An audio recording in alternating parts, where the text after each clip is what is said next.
Егерде Абат Айымбетовтің мансабы басқалай жүрсе, дәлірек айтқанда, оның мансабын Колесо Фортуна шешсе қалай болады?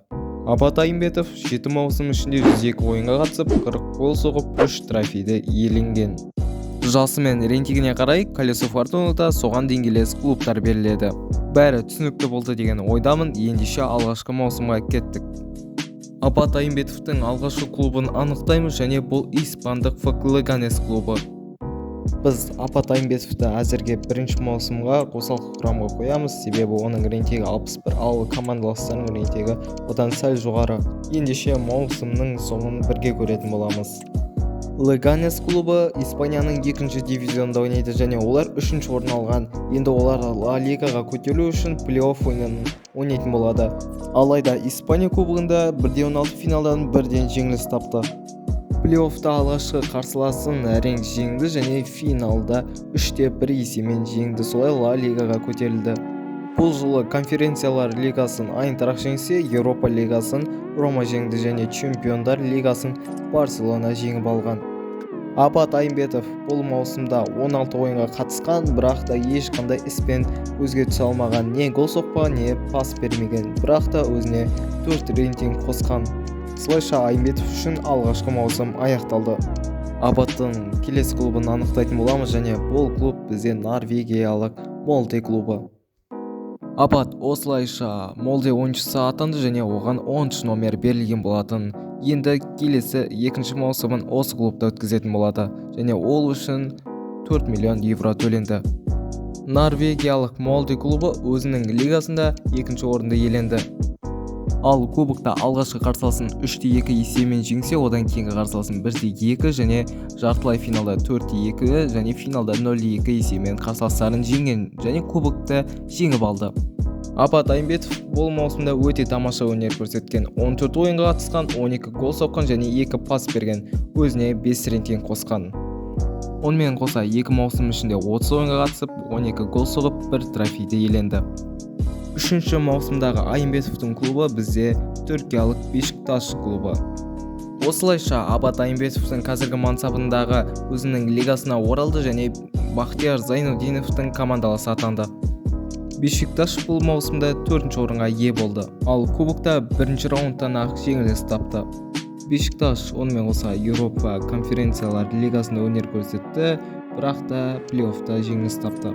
Айымбетов осы маусымда 35 ойынға қатысып, 15 гол соғып, 8 пас берген және 6 рейтинг қосқан.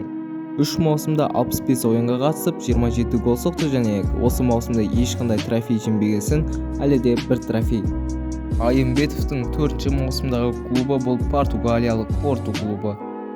Айымбетовке португалиялық Порту клубында 21-ші номер берілді және ол үшін 25 миллион евро төленді. Бұл маусым Порту үшін сәтті болмады, себебі олар өз лигасында 4-ші орынды алды. Ал кубокта алғашқы қарсыласын 4-3, келесі қарсыласын 2-0 және жартылай финалда 5-3 есемен жеңді, бірақ финалда 2-1 есемен жеңіліс тапты. Порту клубы Еврокубокта Чемпиондар лигасында өнер көрсетті және олар өз лигасында 3-ші орын алып, Лига Европаға түсіп қалған болатын және олар плей-офф кезеңінде алғашқы қарсыласын жеңді және 1-8 финалда да өз қарсыласын 3-4 есемен жеңді, бірақ Ливерпульден басым түсе алмады. Айымбетов өкінішке орай бұл маусымда негізгі құрамның ойыншысы атана алмады, тек 8 ойынға қатысып, 2 гол соқты және 79 рейтингке ие болды. Осылайша 4 маусымда 73 ойынға қатысып 29 гол соқты, ал трофей өзгеріссіз. Абаттың кезекті клубы алпауыт клубтардың бірі саналатын париждік PSG клубы. Осылайша Абат Айымбетов топ 5 лигада ойнайтын алғашқы қазақ атанды және ол Франция чемпионатында өнер көрсетеді. Париждік клуб Айымбетовке 13-ші номерді берді және ол үшін Портуға 55 миллион евро төледі. Абат Айымбетовтың клубы PSG бұл маусымда чемпион атана алмады, олар 3-ші орынды иеленген болатын, ал суперкубокта да 1-0 есемен жеңіліс тауып, бұл жерден де трофейсіз кетті.